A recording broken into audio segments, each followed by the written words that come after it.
Jeg vil også rigtig gerne vise jer, hvordan det kan være smart at gå ind til, når vi går ind til hestene, hvordan vi kan bede dem om at gå på en lille smule afstand, hvis de kommer for tæt på. Det er rigtig vigtigt, at hesten er trygge ved mig, men det er også rigtig vigtigt, at jeg har et sprog, og jeg kan sige, er I søde lige at holde lidt afstand, så jeg kan komme til det, som jeg skal til. Noget, der også er rigtig, rigtig vigtigt, når vi går ind til sådan en flok heste, det er at mærke, hvordan man selv har det.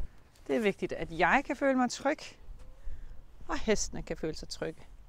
Så når jeg beder ham om at gå, så er det ikke, fordi jeg gerne vil gøre ham bange, men fordi jeg gerne vil give ham en besked. Det er vigtigt, at hestene ikke er bange for mig, men at de forstår mit sprog.